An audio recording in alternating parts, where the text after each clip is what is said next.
our next talk is very much also about collaboration. Recent events have shown how important it is for Europe to achieve independence in the energy sector. And we will dive into sustainable energy, its potential to accelerate that much-needed energy sector transition, and how different ecosystem players, such as startups, investors, energy corporations, and the government can collaborate to drive this very crucial change. I would like to invite our panelists on the stage to start the discussion. Please give a round of applause to Erika Ščiogoleva, Head of International Development at Ignitis Renewables. I can see Erika is coming. Also, Dr. Šarūnas Stanaitis, CEO of Inion Software. Hello, hello. Žygimantas Zabieta, co-founder at Lectrium. Hi. And our discussion moderator, Arvydas Plėta, innovation partner at Katalista Ventures.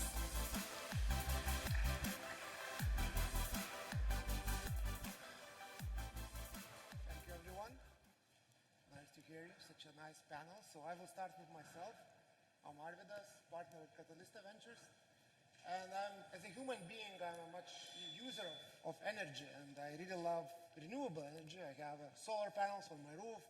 I have an electric car, planning to buy a new one. So, I feel like this is my topic. So I'm really happy to be here. And also as Katalista Ventures, we support startups, impactful startups, with their growth, and usually it's with B2B connections with corporates as well. So here, also a lot of connected things. So, with probably two questions we want to discuss today.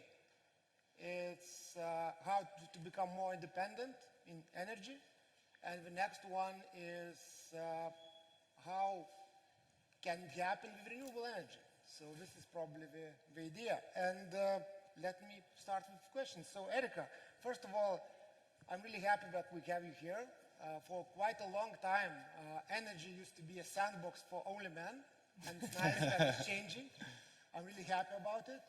And, the question probably, Ignitis seems to be a very big company. Lots of energy you're producing to both businesses and consumers. So in terms of renewable energy, so what's the capacity you have now? I mean, what's the situation now, and how you're planning to increase it in the future? So first of all, thank you very much for inviting me to join this panel. It's really a pleasure to represent these women in energy. And if we talk about our company, Ignitis Group, so we are very much focused into renewable energy strategy, and myself responsible for international development of renewable energy projects. So this is the main topic and target for the future. Whereas currently, Ignitis Group as such, we have 1.2 gigawatt in green generation portfolio. We have a target of 4 gigawatt green generation to achieve by 2030, which will contribute highly substantially to the targets which Lithuania as a country has committed to European Union to become climate neutral economy. And and we see, of course, that the targets should even be more ambitious. So we very much welcome the ambition from everybody in the industry, from everybody in the country. Nice. So we're on a good path, I see. Yeah? I mean, to have more and more renewables. Žygimantas, you spent quite, many years in different positions in energy. And somehow, as a lot of people as well, you end up with a charging startup. And, it's always for me very interesting to hear this answer. So why charging? It seems that right now we have more charging companies than electric cars in Lithuania. So what's happening? Yeah, the funny question. Indeed, I think that the most important thing is that's it. Electric vehicle revolution happened. And it not only happened in Norway, where this month we have 95% of new cars sold in Norway being electric. That's it. Now in Norway, there is this moment when if you buy an internal combustion engine car, you don't know in few years if there will be gas in gas stations, because why should those companies keep gas stations running if everybody is driving electric? So it's a risk. It will happen everywhere. Now it's happening in Sweden, Denmark, Netherlands, the leading markets. And if you look into US, there was, California and then the Florida, up until the moment when Ford released F-150, this huge truck, enormous truck. It's like big. Everything is big in America, right? So Rivian, another company, they released these massive trucks, and with that, the revolution happened. Now everyone, can find an electric car that fits your needs, and price-wise is 1 or 2 years until we will have break-even points in comparison to internal combustion cars in the economies this level. So it happened. Driving electric is cheaper right now. I'm driving an electric car, and my leasing monthly payment is less than I've been spending on gas for my previous car. That's it. Okay, yeah, I can compliment you because the same station. Just maybe let's look to the audience here, and I want to do one experiment here. So how close we are to Norway? So can we raise hands who are driving right now electric car from here? Okay, so still path to go. So still things to do for charging companies in Lithuania and abroad, yeah? Thank you. And Šarūnas, by all the other things you're doing, one thing which also made me even surprised here that you have a doctorate degree in psychology, yeah? Philosophy, yeah? Philosophy. In the beginning I thought, okay, philosophy, energy, how it's related, but when I thought, okay, it's all about philosophy, how to balance all the energy, and so on. So I want to start with asking you, as you work a lot with solar energy, so what are the biggest maybe issues, the biggest challenges so far, why not everyone is using solar energy so far? Yeah, so that's a good question, but let's say in Lithuania there are two problems. So land where to build solar installations and electrical lines. So two limiting factors, and everything is booming. So the parks are being bought like in 20 minutes. You have no more places in the park. The new park is appearing in Ignitis platform, and it disappears in like 10-15 minutes. So solar is, let's say, so in Lithuania, land and lines. And on the bigger scale, so we have also the basically supply problem. So there are not enough modules, not enough inverters. You need to wait. So this queue is also semiconductor components, and all these shortages, we are limiting factor. I'm speaking like around Europe itself. So that's otherwise we could build more and more solar. Okay, but hopefully that will change, yeah, and we will have more capacity, or what do you think about it? Yeah, sure. So we have new factories built for semiconductors. Let's hope finally COVID will be solved in China and we will go to full production for solar modules, because at least they are leading. And we have also nice Lithuanian companies building modules. Maybe they will increase capacity, also Europe and US, to producing modules itself, so then we will overcome that shortage. But now European Commission has so big ambitions for Europe for solar, so you will need like 10 companies like Ignitis building solar, and it will be not enough. I mean, hundreds of big companies will be necessary to build, to complete that big ambition. Okay, nice. Thank you. I think that we can come back to this question a bit later. One thing I really want to cover today and to discuss a bit about this energy independence, and how much this energy independence is related to renewables. Is it 100%? Is it less? How do you see it? And how it's important? So, who wants to start this part? Well, I can begin Okay. because we are quite close to it in our developments. So basically, from what we see, there is no chance not to be independent in other sources like coal or oil or whatever. We will need to build green energy plants, and that's no other way. So in order to be independent, we have no other option only to build wind, solar, and some other power plants. and there is no way back because the money, well, first of all, it's a planet. Second thing, all money comes from Europe to a green project. So you need to use that fund to build that. So there is no other way. On the other hand, looking at the project which we are happening now, like Ignitis and like electrical car chargers, you are a problem for the grid. And you are not making it more stable. We are not a problem. Yeah, because like wind is blowing, you have production, wind is not blowing, you have no production. Electrical car chargers, you are bringing problems like blackouts in Norway, no grid, because everybody started to charging in the same time. So basically, not to be the problem, you need to build the systems which can control that. So in this equation, we need also batteries to come, or some other means of where we can store that energy.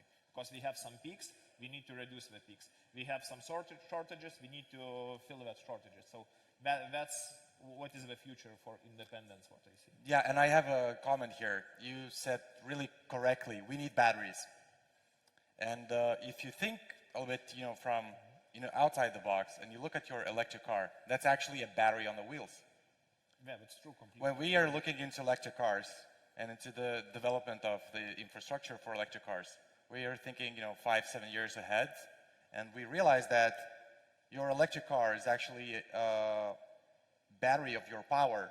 Imagine you go to your work, and then your office has a solar on the roof, and you charge your car fully. You come back home, and you turn on TV, but the electricity is being fed from your car, not from the grid anymore. So you will be driving your power with yourself everywhere where you need. Hopefully you don't need to go to supermarket afterwards when your car is discharged, yeah? Or that's not. Yeah, so that's the thing. You go to a supermarket to buy groceries, your car charges, and then you go back home. You do not need to buy electricity from Ignitis anymore. But at the same time, Ignitis won't have a problem to manage the peaks and all of that because your car will do that. Okay.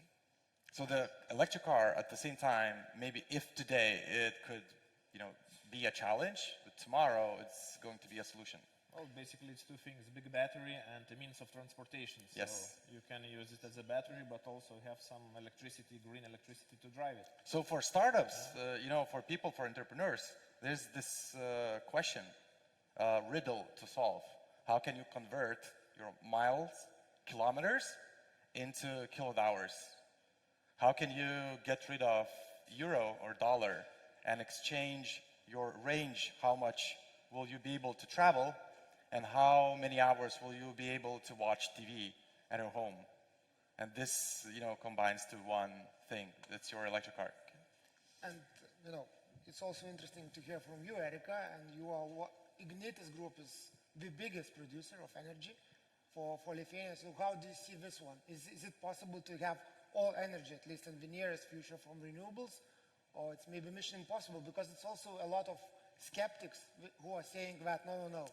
It's a limit, maybe 50%, maybe 60%. So, what do you think here as an expert? So, coming to this question of energy independence and how significant the role will be played by renewable energy. So it's 100% yes, it will play a very significant role. And basically, even now we have the target set from European Union, right? That by 2050, at least 80% of our consumed energy will be from renewable energy sources, and we cannot go actually other way because it's the source which renews itself, so it will be all the time here for not only us but for our future generations as well, which means that sustainability is preserved, right? Which we are all targeting in becoming energy independent. And we just had a few weeks ago a discussion with some colleagues from Finland, and it was a good remark made there that we were so much focused on climate change as the main problem which we want to solve with renewable energy projects, whereas we forgot that on another hand, we have this huge problem of energetic independence in Europe, and that we need to tackle that in parallel to climate change as well. Whereas the same what colleagues have mentioned regarding the challenges which arise, so these are definitely on the table to solve. energy system security and stability is what comes together in line with the questions, will only renewables be enough? And to answer this question, we need to look then at the grid, at the balancing systems, at auxiliary services, and storages is one thing. I'm really happy that our government looks further in the future for hydrogen technologies, and we are already thinking of that.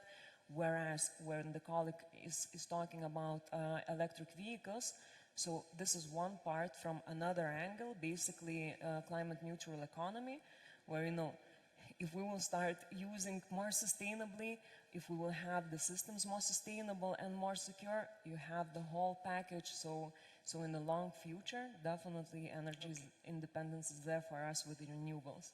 I hope this future will come sooner. I mean, as we talked with Žygimantas in the beginning, when he said that, you know, the payout period, I mean, changed from 10 years to 6 years right now. So I think there are still some solar parks outside here. So please Google and try to book them.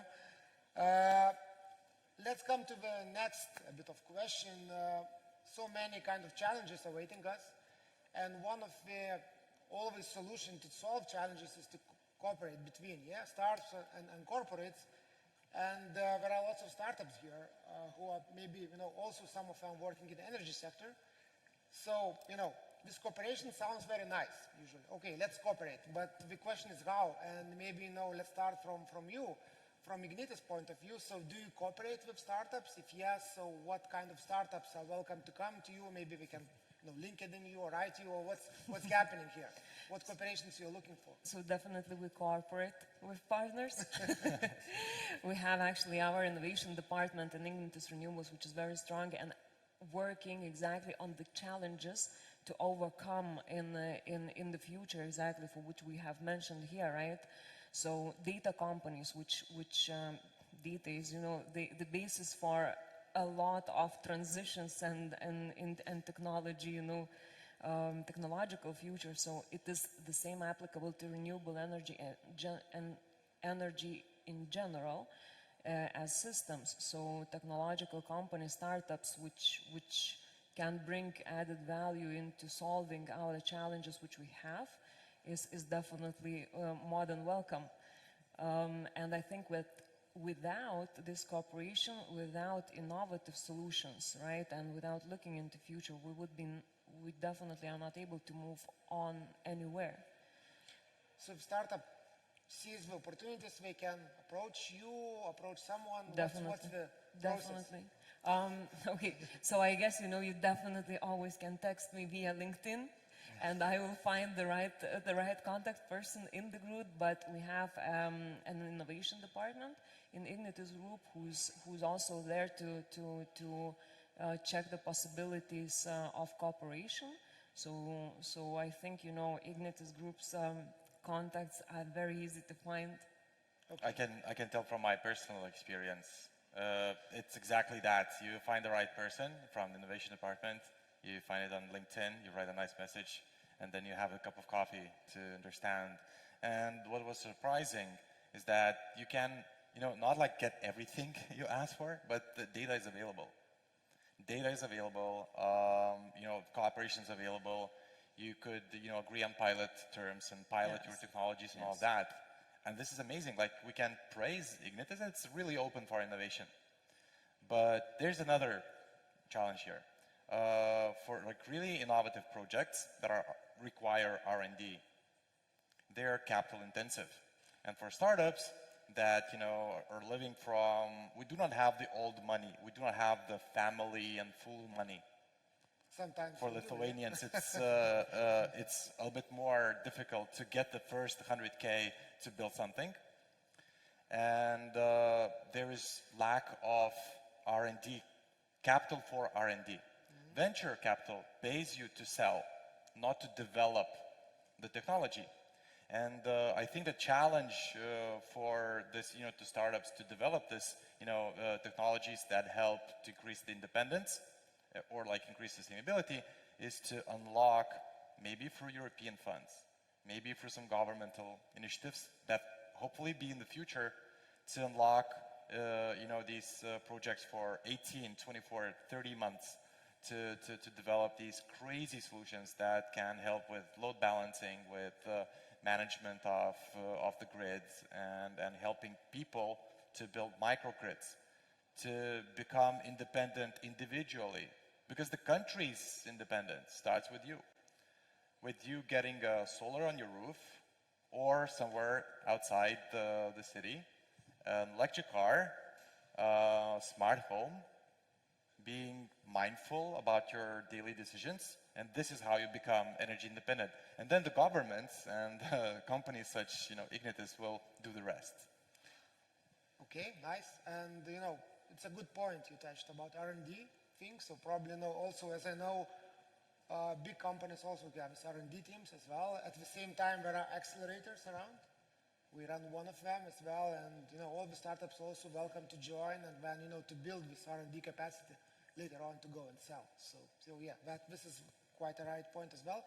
And Šarūnas, your experience with cooperation and partnerships, some advices to startups, how to start it, what's important in energy. So yeah, about cooperation with Ignitis, so it works. It's a sandbox program. It's ESO and Ignitis kind of together. I do not, one person is working in both companies in the innovation department. But, so it works, but you will not earn money on that immediately. So you will need to show something. And we did already a few projects. We are not bringing much revenue, but still we are on the hope to build something better and to solve certain problems for, well, in our grid together with Ignitis. What I would like to add as well, and the PhD helps a lot, by the way, PhD is in telecommunication engineering, but it's written still PhD. I can do philosophy about science. So, but on the other hand, it helps a lot with grants. So what helped our company a lot to develop products, because as you told investors, wait, you need to sell, MRR licenses, whatever. But it helps a lot those grant programs, like Norway grants, like you have some other, like Experimentas, some different programs you can find. There are plenty of them. And if you are a little bit experienced in the scientific project, how to prepare them, or you can hire someone who knows that, and you can get those funds. And we can cover really a big part of your development team costs, like 70% or something. So it's huge help for you to develop something. And energy, and especially renewable energy, is really hot topics. So yeah, if someone thinks about applying to this once, I would say it's one of the hottest topics right now. Yes. This energy one. I would say now smart grid is happening. So the thing which everybody was speaking 20 years ago now started to happen. And in smart grid, there are no rules, basically. And there are plenty of business models. So basically, you can have your 1,000 small power plants connected virtually into one big one and sell it to 100 factories. And this is one of the business models. So, and there are many of them, balancing services, disbalancing services, whatever you want, and this exists now in the smart grid. So really there is plenty of room to start some startups and to find the niche there. Okay, and we have questions from audience. Jonas is quite active, asked even 2 questions. So Jonas, I will choose one of these to ask, and this is question to Žygimantas. And this is also a very interesting question, I would say. So does EV charging going to get more expensive or vice versa in the future? Because it's also, we're seeing how Norway is moving probably now and prices are increasing. So maybe some people who are thinking about buying EV thinking, okay, but today is cheap, but maybe tomorrow will be super expensive. What do you think here? Yeah, it's complicated. Here in Lithuania, in Norway or US, because Lectrium is an American company and our commercial operations in the US. EV charging means that you have to have a smart socket that will put electricity from the grid to your car, meaning that the main cost is electricity. And electricity will be more and more expensive. That's inflation and then transition to renewables and to the independence cost, and electricity prices, I believe, most likely, will keep rising. So yes, but at the same time, the chargers themselves, with economy of scale, will get cheaper and cheaper. And currently, a single charger that you put in your garage to charge your car in the US market is much cheaper than in Lithuania, by 30–40%, some of them. So it's also, it depends on many factors. However, petrol for your car, for internal combustion car, will become much more expensive in a much faster pace than the rise of electricity prices. It's, yeah, I want to continue on that one, and maybe let's discuss a bit of also, as we still have 4 minutes left, about energy prices overall. And some people are saying that whenever we will choose only renewable ones, it will be very much more expensive. So what do you think here? Will it be more expensive? Or compared to maybe oil, it will still be, you know, much less expensive? What's your thinking here, Erika?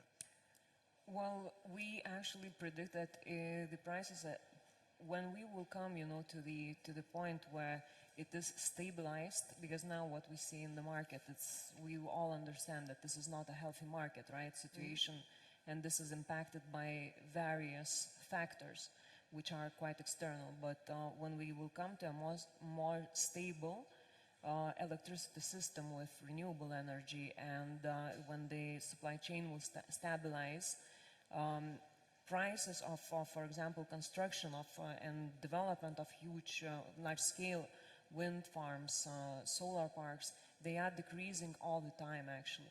So there is a lot of assumptions which lead us to believe that the electricity prices will be going down in the future. We do not prognose that the electricity prices will keep at the same level as they are now, actually, in our scenarios. Okay. And If I can make a very short thing. Yes, prices will increase, but the amount you spend on electricity will decrease because you will use less electricity and you will buy less electricity because you will have a solar on your roof. And that electricity will be for free. 8 years of buyout period, and then for the next 20 years, sun will be for free. So it's a long-term thinking, which Yes. we also encourage to apply, yeah, because today it seems like, yeah, in the short term it might be more expensive, but in the long term it gets less. So for the last kind of shot, maybe let's make a bet now. I mean, so about this renewable, we said 80% of renewable, of all the energy Lithuania needs will be on renewables. So what's the year, do you think it will happen? The winner will be the ones who is most optimistic. I'm joking. What's your bet? Then we will have 80% of renewable energy in Lithuania. We already produce 80% of our energy. We just import the 60% from somebody else, from Sweden, from Latvia, which is also, you know, usually is renewable. So we're not that far. We already locally produce 80% of renewable. Yeah. If I would make a guess, and I actually hope, and I see our government's right ambition, and in the current situation for the need of energy independence, right? I hope that we will raise ambitions to the higher level and put effort in bringing home those ambitions. So I would actually say that it will come faster than 2050. So let's hope for 2040. Okay. Over there. Okay. Yeah, so if I may guess, so the first question we were discussing, when we have finally that disconnection from Brazil to Europe, maybe in 5 years, maybe now in 4 years. So that will be the big step here. And about production in our own country, in Lithuania, so I guess from the wind what we see, very nice numbers you are bringing and a lot of terawatt hours per year. I know a little bit more from sun. So the projects which should happen in very close, like 2-3 years in Lithuania will be also hundreds of megawatts. So basically, I guess it will be much faster than 2050. Maybe in 15 years we can reach that. Okay, nice. And everyone can help as well, building solar roofs on, or if you have capacity, going to solar parks and so on. So yeah, thank you. It seems that our time is over. Thank you everyone, and thank everyone who watched us. So yeah. Thank you. Thank you very much. Bye.